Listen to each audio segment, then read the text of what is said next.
Talk about our wide receiver start sits now.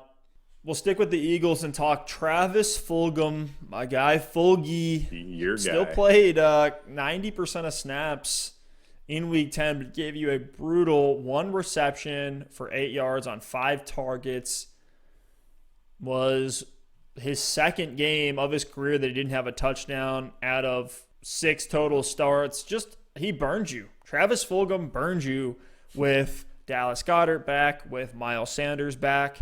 Is this a situation now where Fulgham is going to be relegated to the third or fourth option on his team, or is this just kind of a throwaway game against the Giants and you plug him right back in against the Cleveland Browns in Week 11? Yeah, to me, I think you throw him back in, but I do think you have to temper your expectations because before he got to must-start territory, wide receiver 2 every week, I think now he's more of a flex guy, and he could come out against Cleveland and prove everyone that he's back into that wide receiver 2 must-start territory, and I hope he does. But this game is definitely a little bit concerning, and I think you still can flex him just because of the snaps. Like you said, he wasn't getting passed up on the field by Alshon Jeffrey and Jalen Reagor and Greg Ward. He wasn't sitting on the bench for those guys. But, I mean, you just look at the targets, and it's like Jalen Reagor had 7, Ward had 6, Goddard had 6, Richard Rodgers had 5, Sanders had 5, Fulgham's there with 5 as well. They ran the ball decent with Miles Sanders. Alshon Jeffrey only got 1 target in this game, but Doug Peterson said they're going to get him more and more snaps each and every week. So just with more options coming into the fold, Zach Ertz is practicing. I don't expect him to be out there this week, but he'll be back eventually. You have to adjust your expectations for Travis Fulgham. They have more than one option. They're not going to just be able to funnel that volume his way anymore. So I do think he's still startable. This game against New York, I don't know if James Bradbury was shadow covering Fulgham in this game. I'm going to need to look into that, but that could have played a part into why he was relatively shut down. Bradbury's been fantastic this year for New York.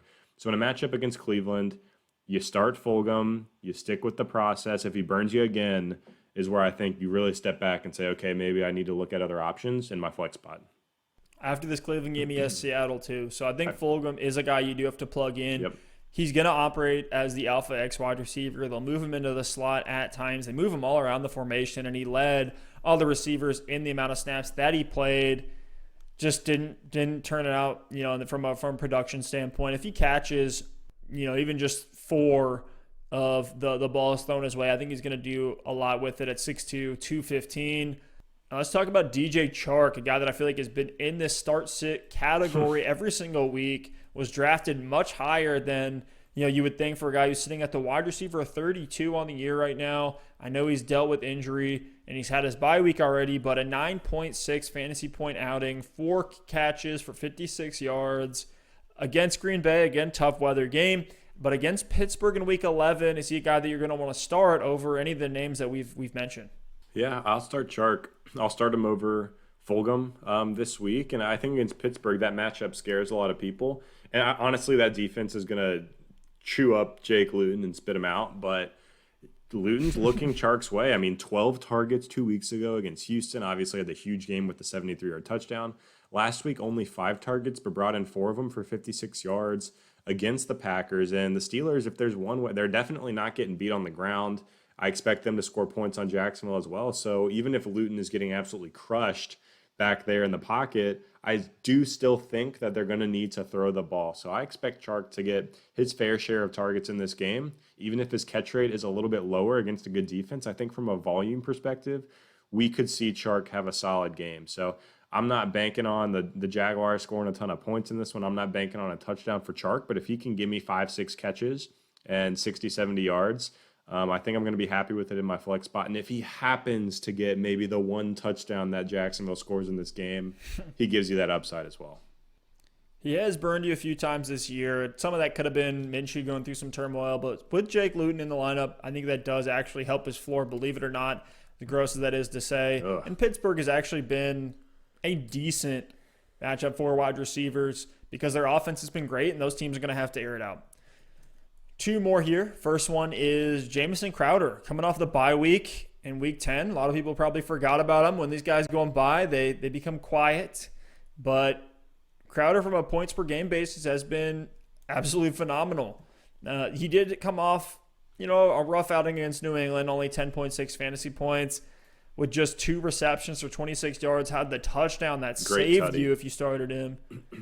Against the Chargers, though, are you willing to take the shot on Crowder over a guy like Fulgum or Chark or even other names in this tier like Brandon Cooks?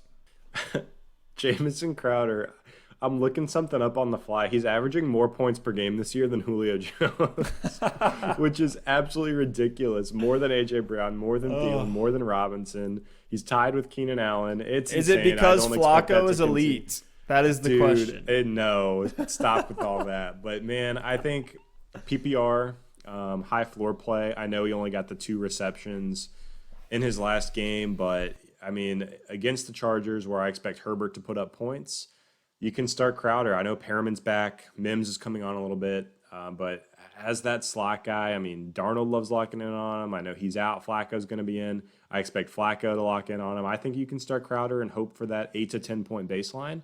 And we've seen him break out this year. As weird as it is to say, we've seen Jameson Crowder have his fair share of big games. I mean, week 1, 7 for 115 and a touchdown. Week 4, 7 for 104. Week 5, 8 for 116 and a touchdown.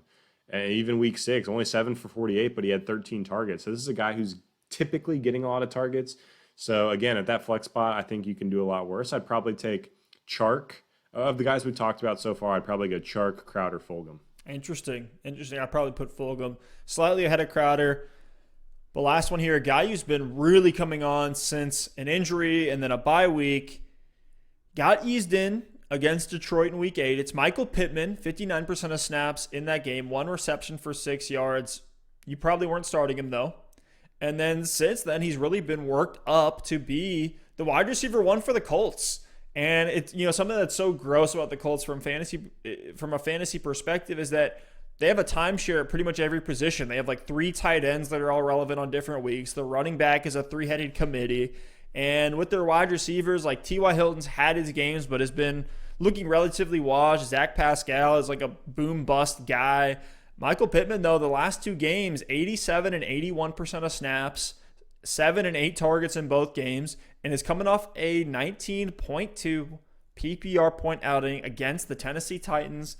Here in Week 11 against Green Bay, a game that I'm really looking forward to watching, are you willing to plug Michael Pittman in at your flex spot?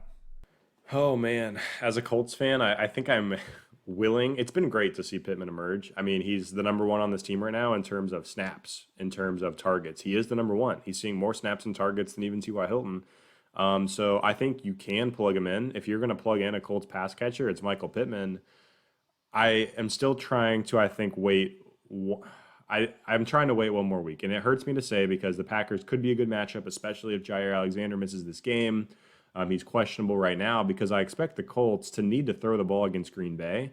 Even though the Colts have a good defense, I expect Aaron Rodgers to put up points and get ahead, or at least make it competitive to where Rivers does have to throw the ball a decent amount. And when Rivers had 39 attempts and 300 yards on that Thursday night game against the Titans, we saw Pittman's breakout, 7 for 101 through the air. Got him a carry on the ground for 21 yards. He looked good, too. So I'm willing to start Pittman in a deeper league, in a flex spot, if I have some bye weeks. But if I can, because he's a little bit unproven, I'd like to wait and see for one more game. Another solid back-to-back game of good production before I'm putting him in my lineup. I think I'm with you, but I am willing to plug him in. I do think he has a ton of upside here. Yeah.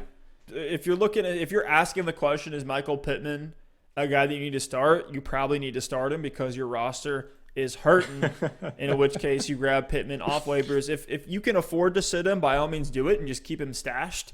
Maybe you're going to love what you get here from Week 13 on when he has some matchups against Houston twice, Las Vegas as well.